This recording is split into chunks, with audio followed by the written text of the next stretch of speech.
ada 3 perkara lah, iaitu pakaian, ya, tempat tinggal dan juga makanan, ya. Makan minum lah maksudnya, ya. Tempat tinggal dan juga pakaian, ya. Ini tak ada khilaf lah di kalangan ulama, ya. Dan di mana nafkah ini, ya, telah diperuntukkan, nafkah isteri telah diperuntukkan dalam undang-undang keluarga Islam, ya, negeri-negeri di Malaysia, ya. Saya bacakan peruntukan undang-undang yang ada, ya. Kemudian insya-Allah kita akan huraikanlah, ya. Jadi saya rujuk kepada di Negeri Sembilan, ya, Seksyen 60, ya, enactment undang-undang keluarga Islam di Negeri Sembilan berkaitan dengan nafkah isteri, nafkah anak dan lain-lain, ya. Seksyen 60 ni berkaitan dengan nafkah bagi isteri dan kesan daripada nusyus, ya. Jadi saya terangkan. Tertakluk kepada hukum syarak, mahkamah boleh memerintahkan seseorang lelaki membayar nafkah kepada isteri ataupun bekas isteri. Dalam peruntukan undang-undang ni disebut apa? Tertakluk kepada hukum syarak. Mahkamah boleh memerintahkan seseorang lelaki, seorang suami lah, membayar nafkah isteri atau bekas isteri. Ada 2 keadaan di situ, ya. Nafkah isteri yang ini dalam tempoh perkahwinan atau bekas isteri, iaitu apabila bercerai, nafkah iddah lah maksudnya. Jadi nafkah isteri dalam tempoh perkahwinan dan juga nafkah iddah, ya, setelah bercerai, iddah rajai, ya, bukan iddah talak bain kubra. Talak bain kubra maknanya talak 3, ya. Talak 3 tu tak ada iddah, ya, tak wajib nafkah iddah, ya. Walaupun isteri itu diwajibkan beriddah untuk mensucikan rahim, ya, tetapi suami tidak wajib membayar nafkah dalam tempoh iddah talak 3 ataupun talak bain kubra dipanggil, ya. Talak bain kubra. Ya, jadi nafkah iddah hanya wajib kepada suami bagi tempoh iddah cerai biasa, iaitu cerai talak 1, cerai talak 2, ya, yang ada tempoh iddah, ya. Ataupun fasah yang bukan disebabkan talak apa? Fasah yang bukan disebabkan oleh pihak isteri, ya. Jadi hadirin hadirat yang dikasihi dan dirahmati Allah Subhanahu wa taala. Tertakluk Seksyen 2, tertakluk kepada hukum syarak dan pengesahan mahkamah, ya, seseorang isteri tidaklah berhak mendapat nafkah iddah apabila dia nusyus atau dengan tidak munasabah enggan menurut kemahuan dan perintah sah suaminya. Ini pengecualian yang diberi oleh hukum syarak dan juga undang-undang kepada seorang isteri, ya, di mana isteri ni tak berhak mendapat nafkah jika disabitkan oleh mahkamah nusyus, derhaka, ya, nusyus ataupun derhaka kepada suami. Jika disabit, ya, disabitkan oleh mahkamah, bukan maknanya suami ni mendakwa isteri nusyus tetapi mahkamah belum sabitkan lagi, ya. Itu tak pakailah. Jadi nusyus ni mesti disabitkan oleh mahkamah, ya. Jadi bila disabitkan nusyus tadi, isteri tadi tidak berhak untuk mendapat nafkah, ya. Apa maksud nusyus tadi ni, ya, iaitu dekat dalam peruntukan undang tadi ni, enggan menurut kemahuan, ya, atau perintah sah suaminya. Ya. Kemahuan atau perintah sah suami. Jadi ini boleh disabitkan nusyus oleh mahkamah. Jika suami tadi bawa ke mahkamah lah, ya, untuk disabitkan nusyus. Jadi maknanya apa-apa kehendak suami yang sah mengikut hukum syarak ataupun apa-apa suruhan ataupun perintah suami yang sah mengikut hukum syarak, ya, jika dilanggar oleh pihak isteri ataupun pihak isteri tak mahu ikut, tak mahu turut, maka boleh disabitkan nusyuz di mahkamah. Antara lain yang diberi dalam undang-undang ni, dalam enactment undang-undang keluarga Islam, saya ingat sama saja peruntukan ni di negeri-negeri yang lain. Ya. Yang pertama, apabila dia menjauhkan diri daripada suaminya. Apa maksudnya ni?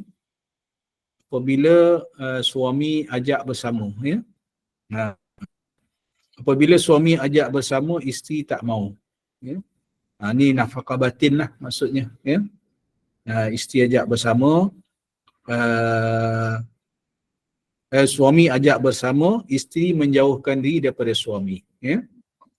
Yang kedua, apabila dia meninggalkan rumah suaminya bertentangan dengan kemahuan suaminya. Isteri keluar rumah, ya, meninggalkan rumah tanpa izin suami maksudnya. Ataupun bertentangan dengan kemahuan suami. Ya. Suami tak bagi dia keluar. Ya. Dah pesan jangan keluar tanpa izin. Ya. Apabila isteri keluar tanpa izin, maka boleh membawa kepada nusyuz, derhaka kepada suami. Ya. Ataupun bila berlaku perbalahan rumah tangga, ya, isteri tadi nak keluar daripada rumah, contohnya nak balik rumah ibu bapa, ya, bergaduh dengan suami. Ya, bergaduh dengan suami, isteri tadi nak balik rumah ibu bapa. Suami kata jangan keluar. Ya, jangan balik. Ya. Jadi nak mengikut peruntukan undang-undang dan hukum syarak tak boleh balik, tak boleh keluar. Itu bertentangan dengan kemahuan suami, kecuali kecuali ada keperluan ataupun ada kemudaratan. Ya. Contoh, ya. Contoh apabila bergaduh ataupun berbalah suami isteri, ya, dipukul oleh suami contohnya, ya. Suami pukul yang mendatangkan kecederaan, contohnya lebam, luka dan sebagainya, ya, yang mengancam keselamatan isteri tadi. Itu boleh keluar.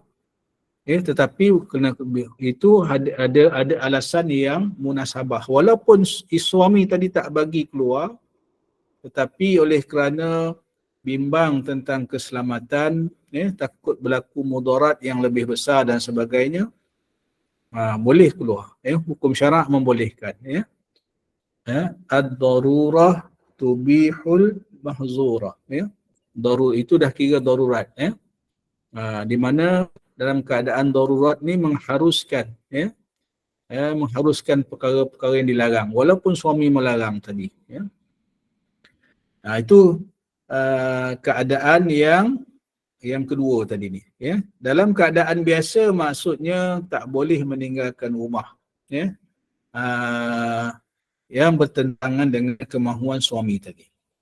Yang ketiga, apabila dia enggan berpindah bersama suaminya ke suatu rumah atau tempat lain. Ini pun biasa juga berlaku. Suami pindah kerja katanya. Contohlah. Suami pindah kerja, kemudian berpindah rumah. Bila pindah rumah, sewa rumah yang baru ataupun beli rumah yang baru di tempat lain, mungkin bertukar di negeri yang lain, isteri enggan ikut pindah, sebab mungkin jauh daripada keluarga, jauh daripada mak bapak dan ataupun apa-apa alasan yang lain lah. Jadi enggan berpindah bersama suami ni ke satu rumah atau tempat yang lain ni pun boleh disabitkan nusyuz oleh mahkamah, oleh mahkamah syariah. Kecuali lah dia ada alasan-alasan yang munasabah. Contoh apa alasan yang munasabah? Ni biasa pernah diputuskan dalam kes-kes yang dibicara di mahkamah syariah.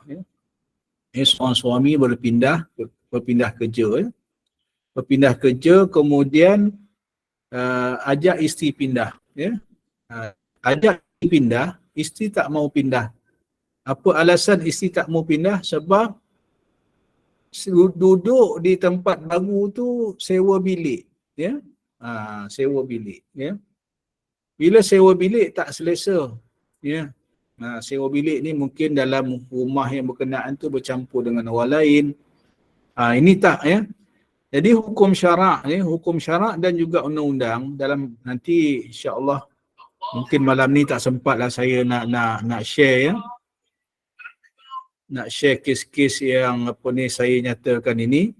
Tetapi mahkamah telah buat keputusan-keputusan yang bertepatan dengan hukum syarak. Sebab nak pindah rumah ni pun, jika rumah itu tidak sesuai, tidaklah menjadi kesalahan, tidaklah menjadi nusyus bagi pihak isteri supaya tak pindah bersama suami tadi. Contoh saya sebut tadi ni, satu kes saya ingat, ni kes dah lama jugalah. Isteri tadi tak mau ikut suami pindah. Sebab alasannya sebab sewa bilik. Bila sewa bilik, dah lah sewa bilik, kemudian bilik tu tak ada kelengkapan, bilik airnya tak ada, bilik airnya tak ada, bilik air di luar. Jadi, dan juga sebab itu saya ingat ada kes lain yang telah memutuskan supaya apabila kewajipan suami nak menyediakan tempat tinggal ni, mestilah rumah yang mempunyai kemudahan-kemudahan asas. Ada ruang tamu, ada bilik, ada dapur, ada bilik air. Ini kemudahan-kemudahan asas yang rumah ataupun tempat tinggal yang wajib disediakan oleh pihak suami kepada isteri. Ini hukum syarak dan juga undang-undang. Ada kes yang telah diputuskan oleh mahkamah. Jadi jika suami tadi telah menyediakan rumah tadi ni, yang sesuai tadi ni, yang baru tu disebut rumah kan, nama pun rumah, bukan bilik, rumah. Bila rumah ni ada ruang tamu dia, ada bilik tidur, ada bilik untuk anak, ada bilik air, ada dapur untuk isteri masak dan sebagainya. Itu baru dipanggil rumah. Jadi apabila isteri tadi enggan berpindah, sedangkan rumah yang telah disediakan oleh pihak suami tadi lengkap kemudahan asas dia, itu boleh disabitkan nusyus. Bila sabit nusyus oleh mahkamah tak mau pindah tu, tak layak isteri tadi dapat nafkah.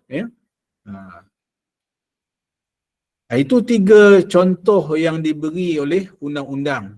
Saya ingat sini sama di negeri-negeri lain pun ketiga-tiga contoh ni dimasukkan antara lain. Bila sebut perkataan antara lain, maknanya ada lagi sebab-sebab yang lain ni yang membolehkan seseorang isteri tadi disabitkan nusyus, yang menghilangkan hak nafkah isteri tadi ni. Maknanya suami tak wajib bagi nafkah bila disabitkan nusyus. Sebab itu dalam selepas 3 contoh ni diberi dalam undang-undang, disebut tanpa apa sebab yang sah mengikut hukum syarak. Apa sebab apabila isteri menjauhkan diri daripada suami, suami ajak bersama tak mau, kemudian dia meninggalkan rumah tanpa izin suami ataupun bertentangan dengan kemahuan suami.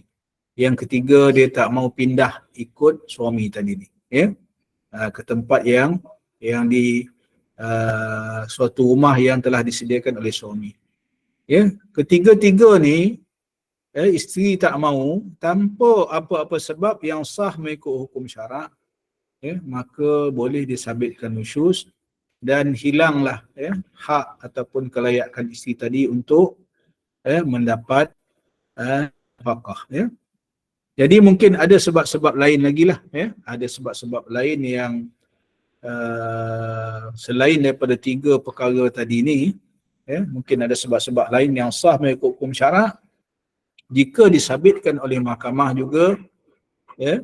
Apabila sabit nusyuz oleh mahkamah pun sama juga, tak layak dapat nafkah. Subsection 3 menyatakan sebaik selepas isteri itu bertaubat dan menurut kemahuan atau perintah sah suaminya, maka isteri itu tidak lagi nusyuz, ya. Jadi maknanya apabila mahkamah sabitkan seseorang isteri itu tadi nusyuz, ya, biasanya, ya, pada kebiasaannya mahkamah akan keluarkan satu lagi perintah yang dipanggil apa? Perintah taat, ya.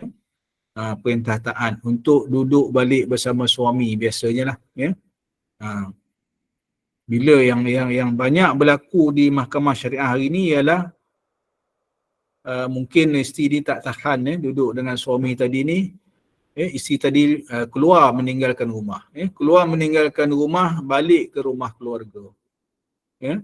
Bila balik ke rumah keluarga, suami tadi pun filekan kes, ya, untuk sabitkan nusyuz dan untuk mendapatkan perintah mahkamah supaya isteri tadi kembali taat, ya, kembali duduk balik di rumah kelamin. Ini biasa dituntut di mahkamah syariah. Ini biasa, ya, antara kes yang biasa kita dengar, ya. Jadi maknanya apabila mahkamah sabitkan nusyuz, untuk menghilangkan nusyuz tadi ni, ya, maknanya isteri tadi dia perlu balik semula kepada suami, taat semula kepada suami, ya, barulah terangkat hukum nusyuz tadi, ya. Saya ingat jelas, ya.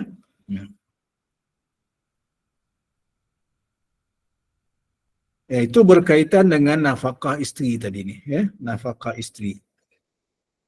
Kemudian dalam menentukan jumlah apa-apa nafkah yang hendak dibayar, ya, Seksyen 62, mahkamah hendaklah mengasaskan penaksirannya terutama sekali atas kemampuan dan keperluan pihak-pihak itu tanpa mengira perkadaran nafkah itu berbanding dengan pendapatan orang yang terhadapnya perintah itu dibuat, ya.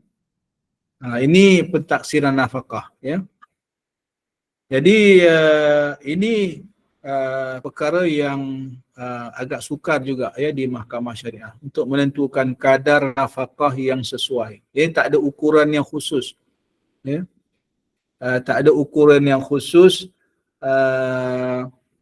berkaitan dengan nafkah isteri tadi ni, ya. Jadi dalam menentukan kadar yang munasabah ni, bila dibawa ke mahkamah, ya, faktor yang paling utama sekali adalah kemampuan suami dan juga keperluan isteri, ya.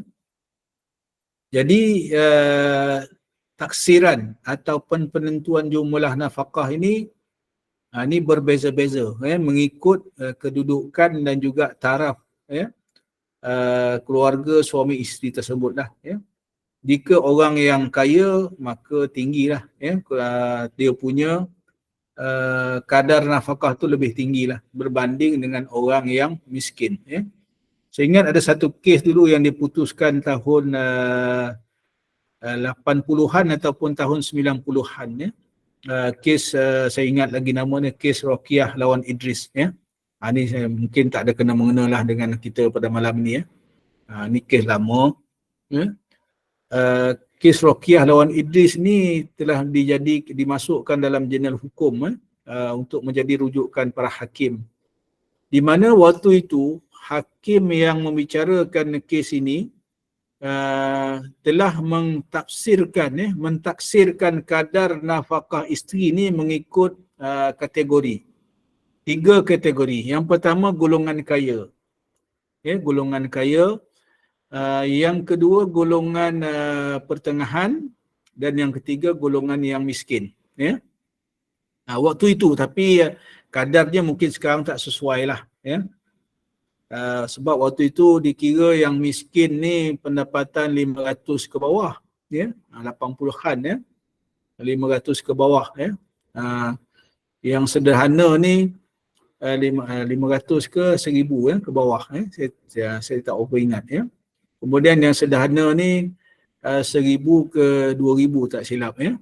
Yang lebih pendapatan lebih daripada 2000 tu tak kira lah. Ini 80-an 80-an punya kadar. Sekarang tak sesuai lah. Cuma saya nak saya rujuk pada kes ini nak menunjukkan bahawa mahkamah apabila menentukan kadar yang sesuai untuk nafkah isteri ini, dia tengok kedudukan orang itu, orang miskin ke, orang pertengahan ke, sederhana, ataupun orang kaya ya. Ini kadarnya berbeza ya. Jadi itu faktor yang mahkamah ambil kira ya, berdasarkan kemampuan suami tadi ni, kemampuan suami dan juga keperluan isteri ya. Ini yang disebut dalam undang-undang ya. Dua perkara, dua faktor utama tadi ni, iaitu kemampuan dan juga keperluan pihak-pihak ya. Dan juga yang pada kebiasaan lah, mahkamah akan ambil kira jugalah ya, tanggungan ya, berapa banyak pendapatan dan juga tanggungan pihak suami tadi ya. Tanggungan pendapatan yang biasa yang perlu dikemukakan ke mahkamah lah ya, gaji, kemudian pendapatan lain ya, hasil pendapatan termasuklah kerja lebih masa, termasuklah juga sewa rumah ya kalau ada dan sebagainya ya. Dan berbanding pula dengan tanggungan yang ada ya, berapa banyak tanggungan bayar nafkah isteri, belanja rumah tangga, nafkah anak, hutang piutang, itu semua dia ambil kira untuk menentukan nafkah. Okay, Puan Syikin angkat tangan ya, nak tanya terus ke? Boleh, sila.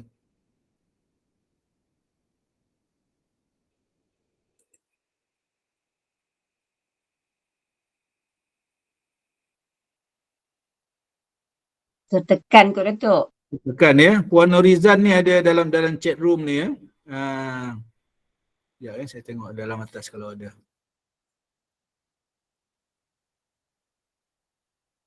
Puan Norizan ni, isteri bekerja lambat dapat transfer. Apa maksudnya ni ya? Puan Norizan.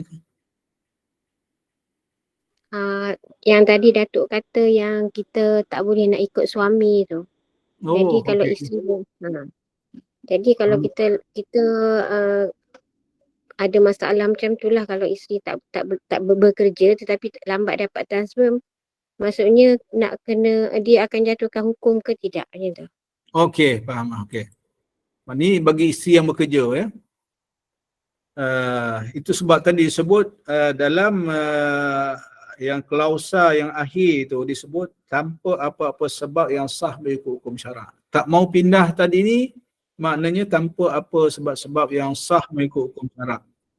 Jadi jika ada sebab yang sah mengikut hukum syarak, jadi nusyuz lah, itu maksudnya. Jadi contoh tadi ni,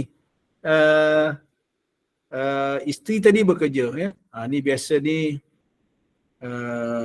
isteri yang bekerja ni, jika suami pindah bekerja ya, jika suami minta isteri pindah juga bersama-sama dengan beliau kalau pun pindah jauh lah biasanya ya, yang melibatkan pertukaran antara negeri ya, contohnya daripada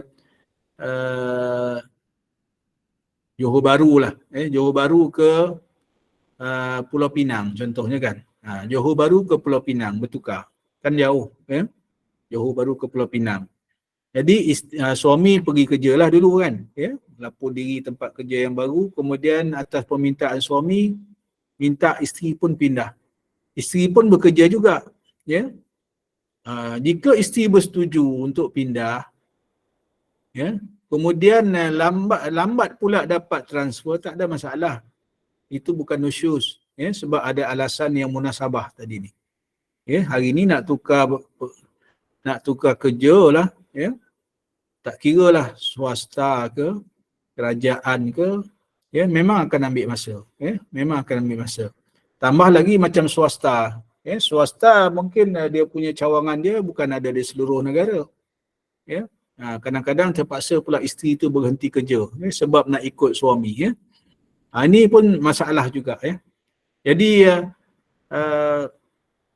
jika nak kata munasabah tak munasabah ini pun satu subjektif jugalah untuk diukur lah. Ya. Sebab bila isteri dah bekerja ni, saya dulu dah kongsikan ya. Bila berkahwin, ni pasal bekerja tak bekerja ni. Suami isteri ni berkahwin. Suami waktu berkahwin ataupun bertunang tu memang dia tahu dah isteri ni bekerja. Dari segi hukum syaraknya, segi undang-undangnya, suami tadi tak boleh paksa ya, isteri tadi berhenti kerja. Ni ada kes Norizam lawan Halim Azman. Dalam tu sewaktu di peringkat mahkamah tinggi ataupun mahkamah rayuan ya, ada penghakiman ya. Dalam penghakiman itu ada diulas berkaitan dengan isteri yang bekerja ni ya. Dari segi hukum syaraknya pun ada pandangan-pandangan ulama yang menyatakan demikian ya. Jika waktu berkahwin tu isteri bekerja dah, suami tak boleh paksa lah isteri bekerja ya. Jadi kalau macam tadi pindah sampai hilang kerja ya, suami tak boleh paksa lah ya. Kenalah buat jadual pula ya, buat jadual ya. Kalau seorang di Johor Bahru, seorang di Pulau Pinang ya, mungkin terpaksa berjumpa 2 minggu sekali ya. 2 minggu yang ni isteri balik Johor Bahru, 2 minggu yang berikutnya hujung minggu isteri pula ke Pulau Pinang. Itu boleh diatur begitulah ya. Itulah pandangan saya setakat ni lah ya. Jadi yang mustahaknya ada sebab yang munasabah, tak nusyus lah ya. Terima kasih Ustaz. Sama. Puan Saadiah Ju nusyus jika isteri menolak apabila diajak bersama. Soalan, bagaimana pula jika suami yang tidak mampu memberi disebabkan kencing manis, darah tinggi, sakit jantung, bolehkah isteri minta cerai atau isteri bersabar kerana isteri masih berkeinginan disebabkan masih muda, atau sabar sahaja sehingga meninggal dunia? Mana satu yang lebih baik? Allahu Akbar. Ini memang masalah yang real ni, betul ya. Pengalaman saya di mahkamah syariah lah ya. Hadirin hadirat yang dikasihi sekalian ya. Persoalan yang dibawa oleh Puan Saadiah ini ya. Ini sebenarnya bergantung kepada pihak-pihak ya. Yang mustahak yang sekarang ni pihak-pihak itu sendirilah. Saya pernah mengendalikan satu kes ya, di Mahkamah Syariah Kuala Lumpur di mana isteri mohon fasah sebab isteri ni mati pucuk. Ingat saya pernah cerita sikit dululah ya. Suami mati pucuk, maknanya suami ni memang tak mampu langsung ya. Dan waktu bicara di mahkamah tu pun saya lihat suami ni memang kurus kering ya, muka pun memang tak bermaya dah ya, pucat dan sebagainya, sakit ya. Jadi bagaimana pendekatan yang sepatutnya ya? Pendekatan yang sepatutnya ialah biasanya ya, apabila isteri memohon fasah di mahkamah. Ini dah sampai mahkamah ni, bukan cerita Puan Saadiah tadi. Biasanya mahkamah akan tangguh kes. Tangguh kes supaya pihak-pihak ni berubat, beri peluang dahulu ya. Jadi itu yang pendekatan yang saya gunakan. Saya ingat hakim yang lain pun sama juga.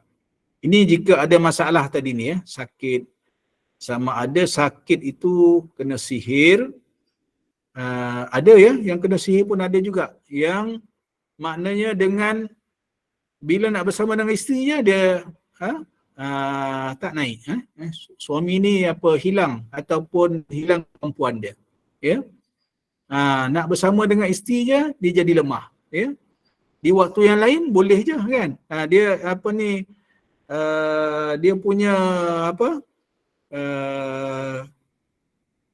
pihak suami ni ya, kemaluan dia lah ya. Terus terang ceritalah kan. Maknanya dia boleh je dia berfungsi, tetapi nak bersama dengan isteri tiba-tiba ya tak mau dia kan, tak boleh, tak mampu. Ini kadang-kadang ada unsur sihir ya, ada unsur sihir satu. Yang satu yang disebut satu lagi yang disebut oleh Puan Sakiah tadi ni, iaitu kencing manis, sakit lah, kencing manis, darah tinggi, sakit jantung, ya. Ini tengok penyakit lah. Kalau kencing manis di peringkat awal, saya kira masih boleh lagi diikhtiarkan. Tetapi kencing manis yang dah di tahap yang teruk, ya, itu saya ingat mungkin akan ambil masa yang lama lah jika nak tu, ya. Jadi saya ingat ada sekarang ni dengan teknologi dan juga ilmu kesihatan yang ada sekarang ini, ada peluang lagi, ya, untuk berikhtiar. Ini sebab itu saya sebut tadi terpulang, ya. Persoalan Puan Saadiah Ju tadi ni terpulang kepada pihak suami isteri tadi ni. Jika isteri dah beri peluang kepada suami tadi untuk berubat, ya, ya, dan berikhtiar tapi tak jalan juga, ataupun suami tadi malas nak berikhtiar, ini sekarang terpulang pada pihak isteri lah, ya. Terpulang pada pihak isteri. Jika isteri masih boleh bersabar, carry on lah, istilahnya, ya, teruskanlah. Tetapi jika isteri masih tak boleh bersabar dah, ikhtiar dah, ya, ikhtiar dah bertahun-tahun dah, ikhtiar contohnya, ataupun dah bertahun-tahun dah suruh suami ni ikhtiar, suami tak mau ikhtiar, isteri dah boleh sabar, isteri masih muda, ada keinginan, boleh mohon cerai, di mahkamah, boleh mohon fasakh, ya. Ada kes, ya, ada kes yang begini, ya. Itulah yang saya boleh jawab ini. Jadi maknanya persoalan pokoknya terpulang kepada pihak-pihak dan atas ikhtiar masing-masing dan juga atas kesabaran masing-masing. Wallahu a'lam. Ada soalan lain ke Puan Maziah tadi?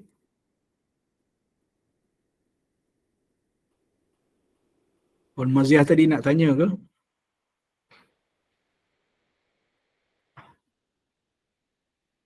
Saya ingat dah menjawab kot, ya, tadi. Ada Puan Fatimah ni ada soalan, ya. Puan Fatimah binti Ubaidillah, saya nak tanya pasal hadanah. Ni tajuk ni tak sampai lagi. Apa antara sebab yang membolehkan plaintiff nak bagi hak bermalam kepada defendant yang dapat diterima dari segi syarak dan undang-undang dan hakim luluskan benarkan?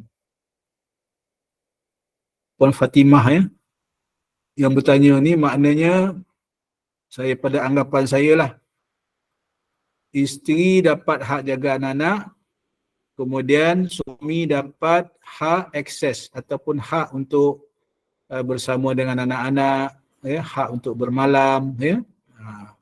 Ini yang agaknya yang ditanya oleh Puan Fatimah, ya.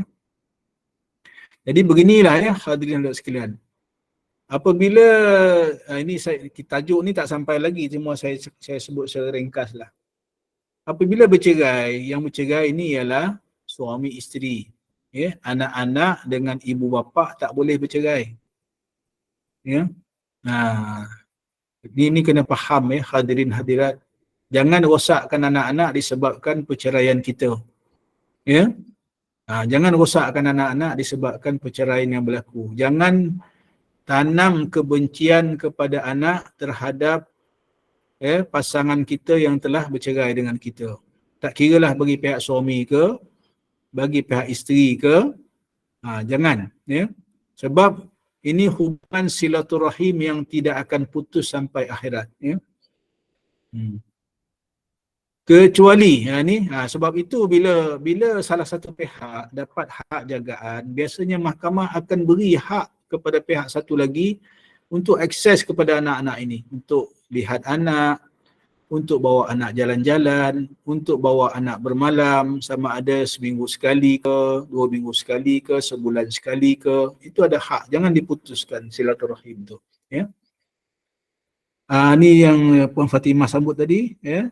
Plaintiff hanya bagi hak lawatan tanpa bermalam yang arif sebab defendant seorang. NPD ni apa, ya?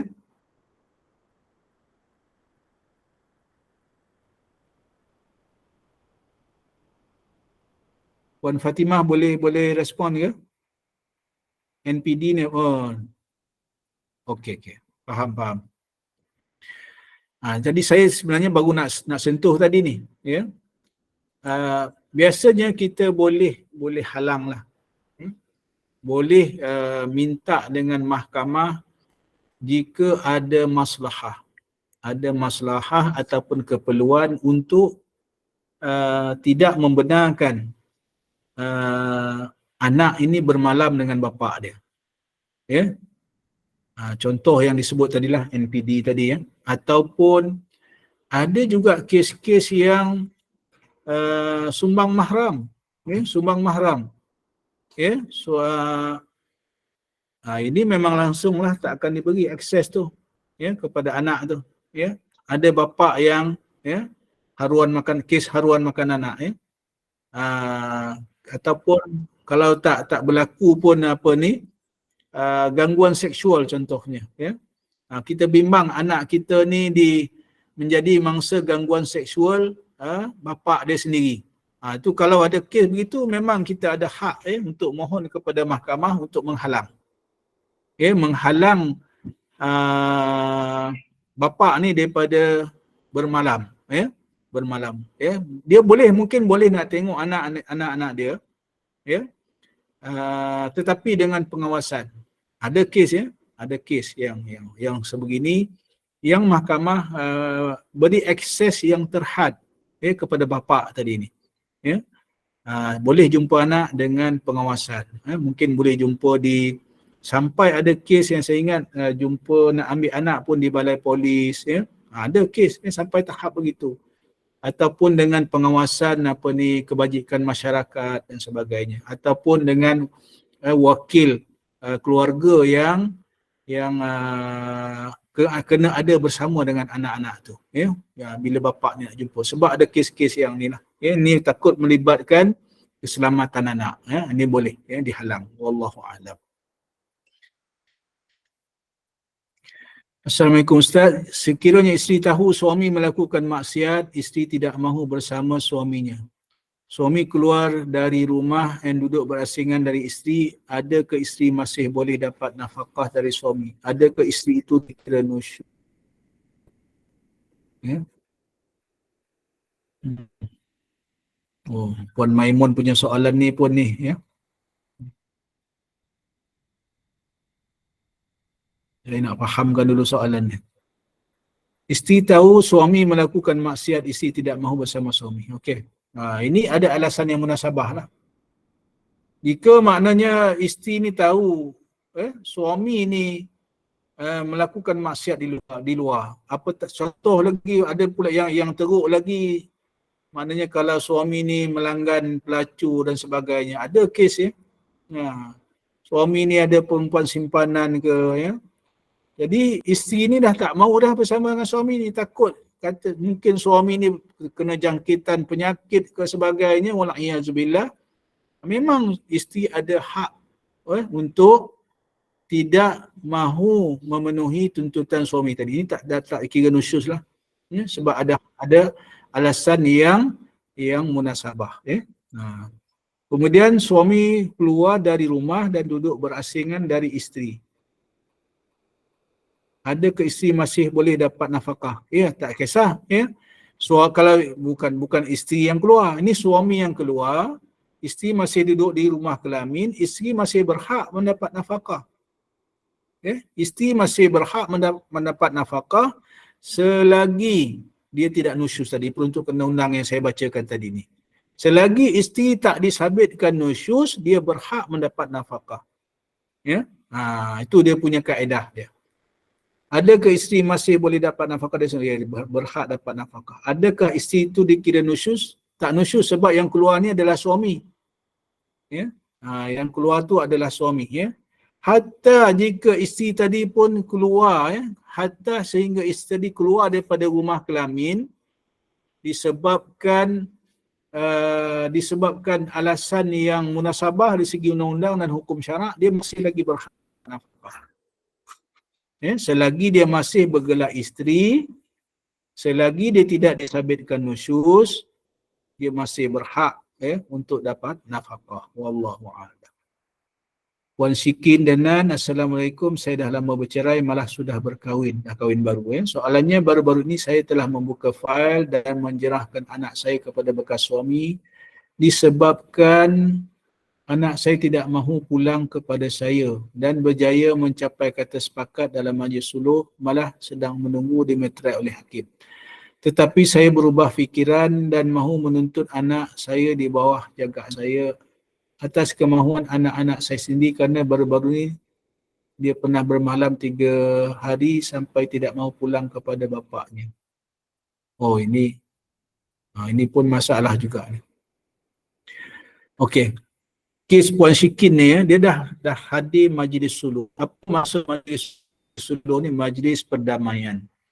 Bincang elok-elok, kemudian capai keputusan itu direkodkan di hadapan pegawai suluh, pegawai mahkamah.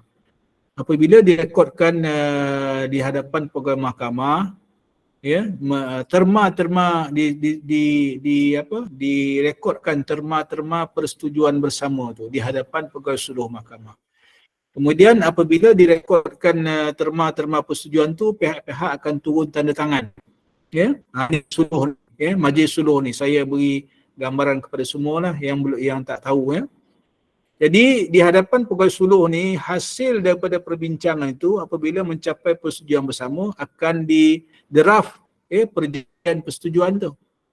Perjanjian persetujuan tu dibacakan balik, semua faham, semua setuju, terma-terma dia, dua-dua turun tanda tangan. Bila dua turun tanda tangan, perjanjian ini akan dibawa di hadapan hakim. Dibawa di hadapan hakim, maka hakim akan endorse. Tak payah bicara dah, selesai kes tu. Maknanya endorse sebagai perintah mahkamah, perintah sah mahkamah. Maknanya wajib diikuti oleh hadis suluh. Sebab dua-dua setuju. Dua-dua dah turun tanda tangan dan hakim pun dah. Tetapi tadi Puan Syikin sebut ni ada berlaku fakta baru. Apa fakta baru dia? Anak-anak nak duduk balik dengan dia. Tak mau pula duduk dengan bapaknya. Ini beginilah ya. Jika perintah mahkamah tadi dah keluar, perintah mahkamah yang Puan Syikin dan juga yang hadirin dan sekalian. Hasil daripada persetujuan dalam majlis suluh tadi ni dah jadi perintah mahkamah. Yang pertama, perintah mahkamah itu diikuti. Bila kalau dah keluar perintah, pihak-pihak wajib mengikut perintah mahkamah jika dah keluar perintah. Tetapi jika berlaku perubahan matan, apa perubahan matan? Tadi yang disebut oleh Puan Syikin tadi ni, anak-anak nak duduk pula balik dengan dia, tak jadi nak duduk dengan bapa. Mesti ada sebab. Mesti ada sebab. Apa sebab dia?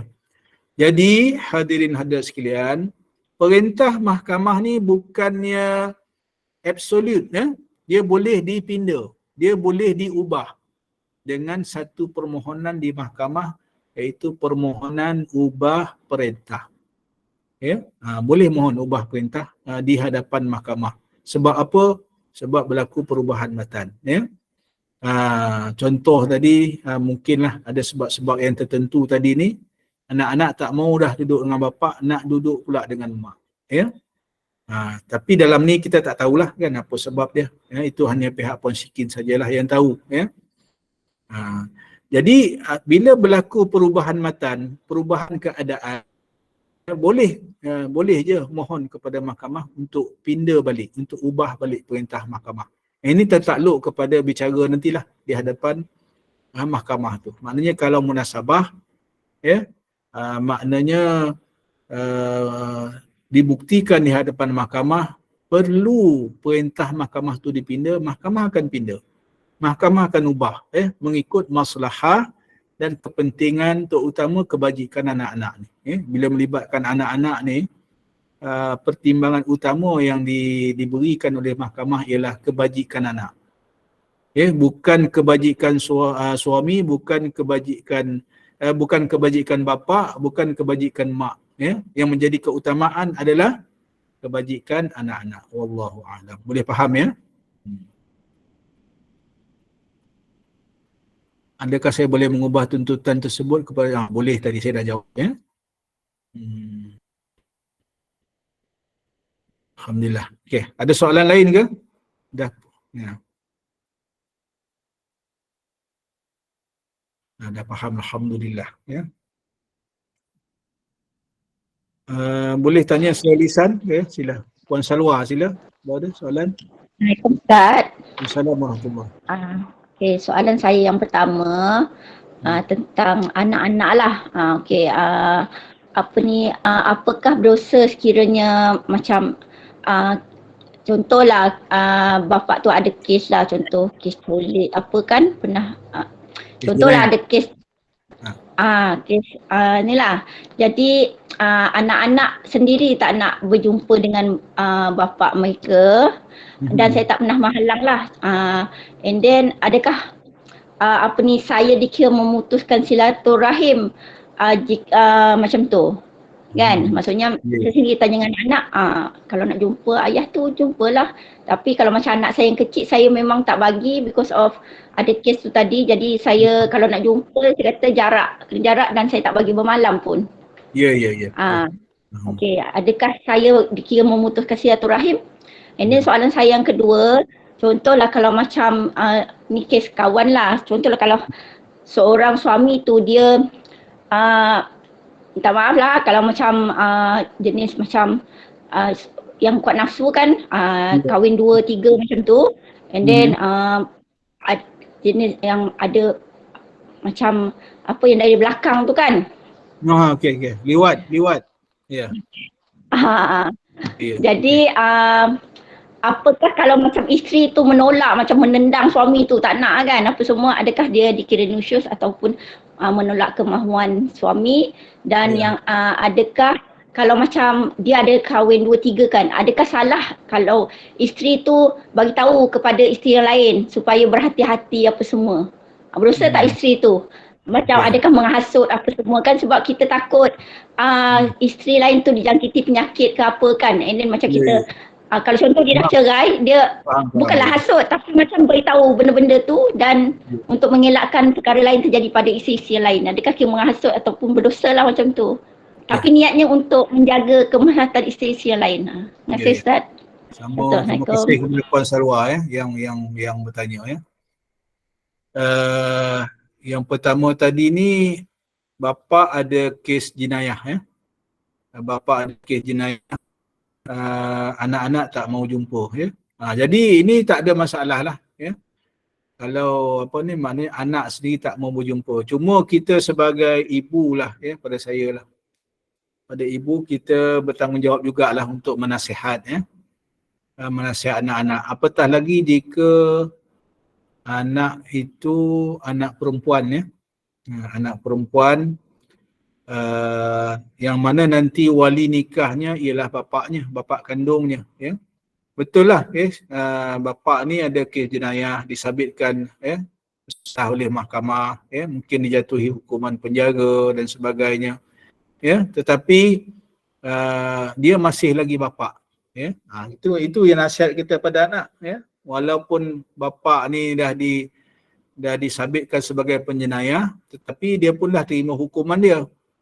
Ya, dia pun dah terima hukuman dia. Ya, jika mahkamah sabitkan dia bersalah, dihukum penjara dan sebagainya. Ya, apabila dia telah menjalani hukuman, kalau dia nak bertemu dengan anak-anak dia, ya, kita tak boleh halang lah. Ya, sepatutnya tak diputuskan hubungan silaturahim tu. Itu satulah. Tinggal lagi jika anak-anak tak mahu nak jumpa bapa dia, itu bukan salah kita dah ya, sebagai ibu ya. Kemudian yang kedua berkaitan dengan suami yang apa tadi ni ya, yang kahwin 2-3 dan juga melakukan liwat ya. Bertubuh dari belakang tu dipanggil liwat lah ya. Jadi ada kes depan saya dulu di Tampin, kalau tak silap saya, tahun 90-an ya. Saya ingat isteri ni mohon fasah depan saya ya. Mohon fasah sebab dah tak tahan akibat diliwat oleh suami dia ya. Suami nak main belakang ya. Boleh mohon fasah, ya. Boleh mohon fasah jika dah tak tahan dah, ya. Sepatutnya sebenarnya perkara itu sepatutnya kalau dah berlaku begitu, itu adalah yang bercanggah dengan hukum syarak. Haram hukum dia. Sepatutnya isteri tadi boleh mengadu kepada pegawai penguatkuasa agama. Boleh diambil tindakan kes jenayah tu. Meliwat ini hukuman dia didenda atau penjara atau kedua-duanya sekali, dan boleh dihukum rotan pun tak silap saya dalam undang-undang jenayah kita ni. Di rotan 6 sebatan, tak silap saya. Ini hukum liwat, kes liwat ni, kalau di mahkamah sivil 20 tahun penjara ni. Hukuman dia. 20 tahun penjara.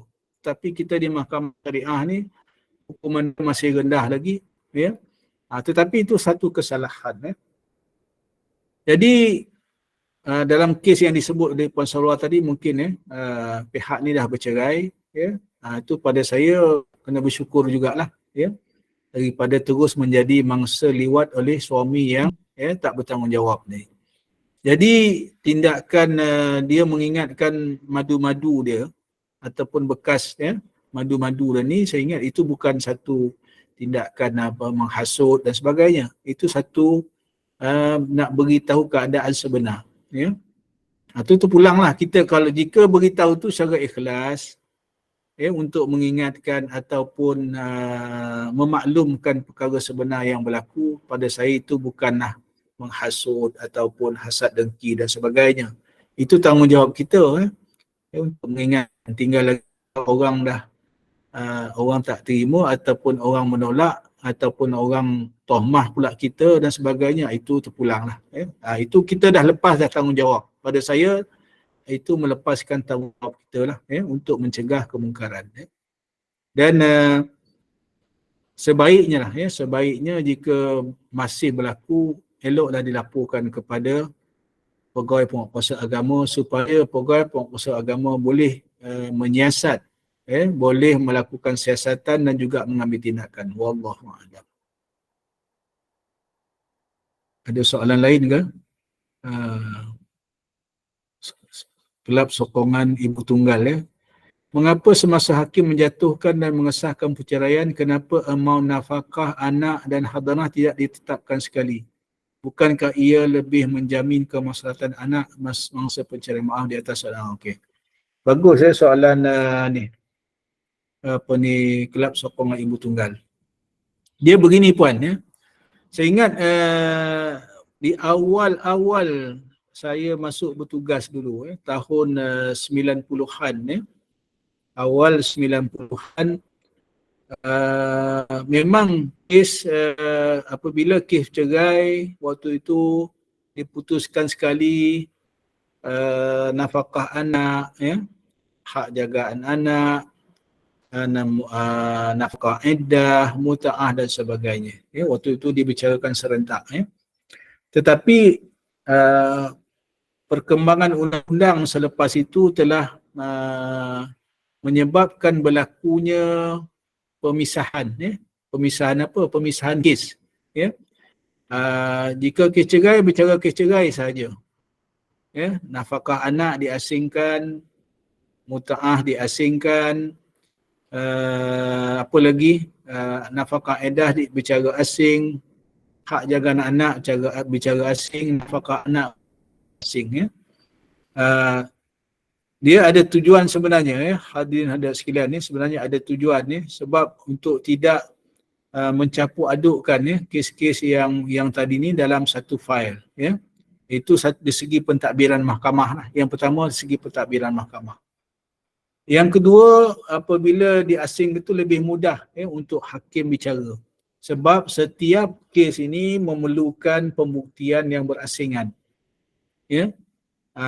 Nafkah anak ni lain bicara dia. Muta'ah lain pembuktian dia. Dia begitu. Sebab itu diasingkan dulu. Sampailah sekarang.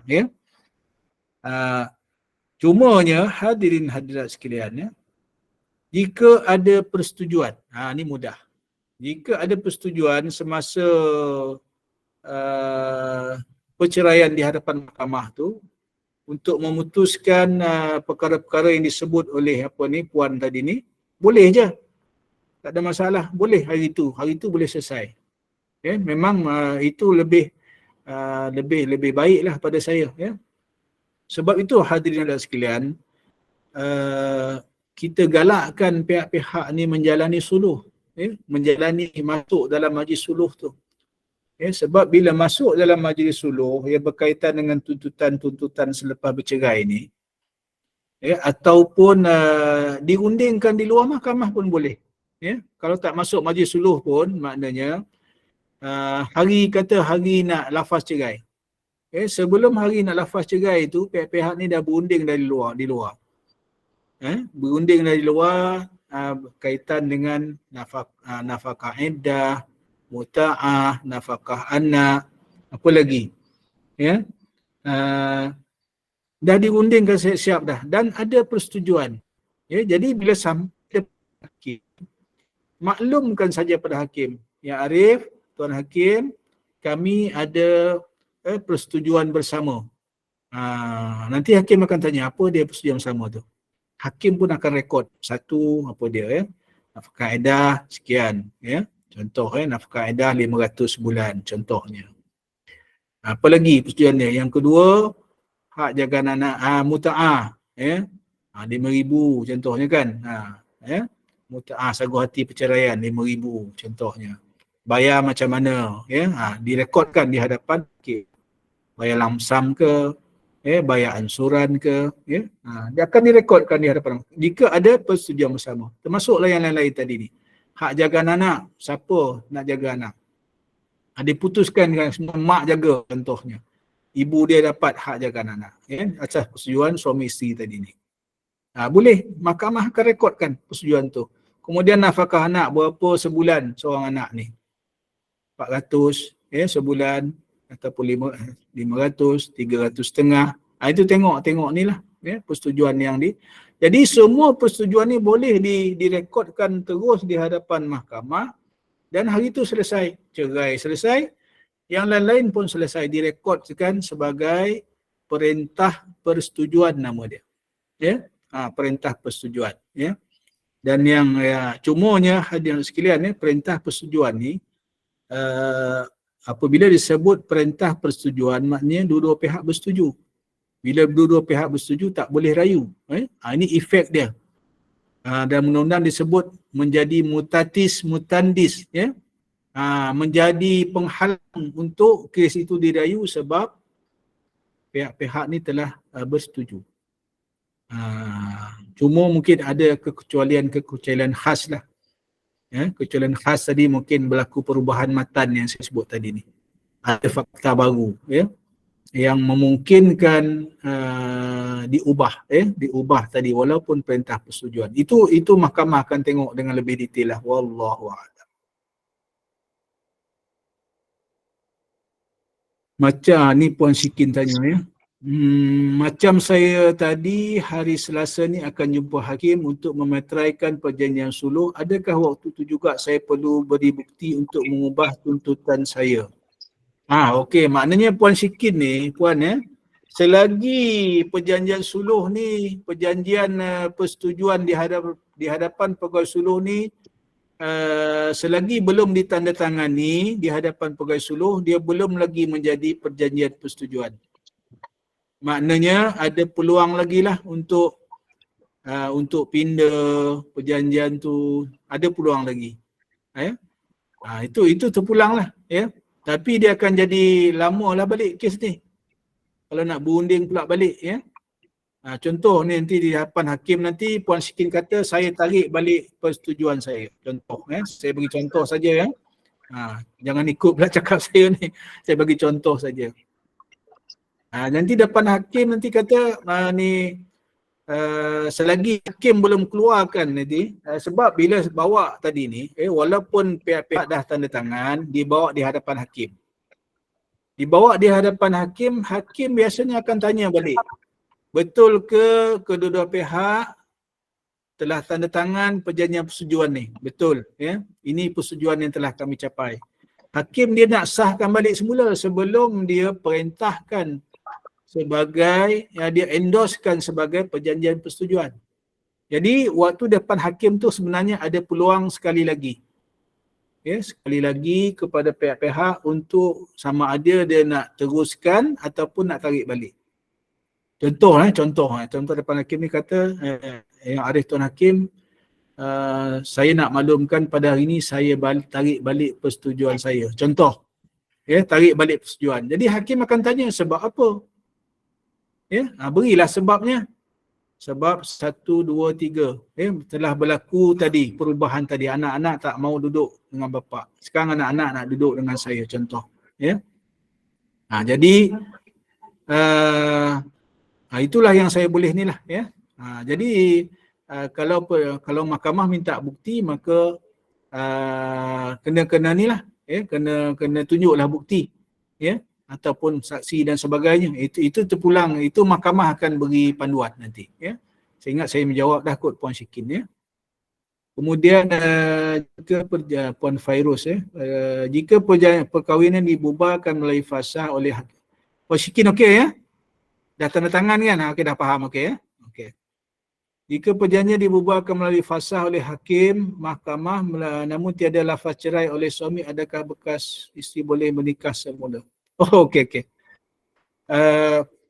Untuk makluman Puan Fairuz dan hadirin hadirat sekalian, perceraian melalui fasah memanglah ini bukan lafaz daripada suami. Fasah ini dilafaz oleh hakim. Hakimlah yang memfasahkan. Ini kuasa hakim memfasahkan pernikahan suami isteri tadi bila sabit alasan-alasan untuk fasah. Bila sabit alasan-alasan untuk fasah, hakim yang akan memutuskan ikatan perkahwinan tu. Tak perlu suami lafaz cerai pun.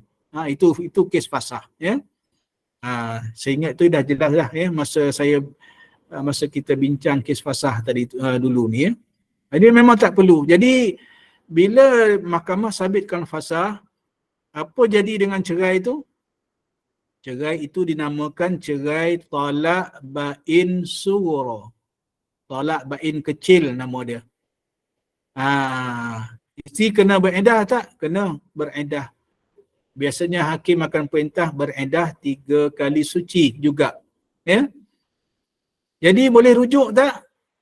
Tak boleh rujuk sebab talak bain. Nak bersama balik macam mana? Boleh akad nikah semula. Kalau suami isteri yang tu yang sama juga, walaupun tak habis iddah lagi, boleh akad nikah yang baru. Walaupun tak habis lagi iddah 3 kali suci tadi tu. Sebab dia talak bain sughra ni orang yang sama. Suami isteri yang sama tu, tak perlu tunggu habis iddah. Tapi kalau dia nak nikah dengan orang lain, itulah dia kena tunggu habis iddah lah. Isteri tadi ni. Tapi kalau dengan suami yang sama, boleh akad nikah yang baru dengan suami yang sama walaupun iddah belum habis lagi. Saya ingat jelas Alhamdulillah. Jadi hadirin hadirat sekalian, dah pukul 9.24. Saya mohon maaf saya terpaksa berhenti di sini. Saya ada tetamu. Saya ada tetamu baru sampai. Tak dapat saya nak jawab soalan-soalan yang lain tu. Saya mohon maaf. Saya tahu ada banyak lagi soalan. Disebabkan tetamu saya dah sampai dan kita pun masa tak mengizinkan. Saya mohon berhenti di sini yang baik daripada Allah Subhanahu Wa Taala, yang segala kelemahan dan kekurangan tu saya daripada diri saya sendiri, saya mohon maaf lah. Saya mohon maaf banyak-banyak dan saya ucapkan selamat menyambut Ramadan, Ramadan Mubarak. Selamat berpuasa. Mudah-mudahan Ramadan kali ini lebih baik daripada Ramadan tahun-tahun yang lepas, insya-Allah.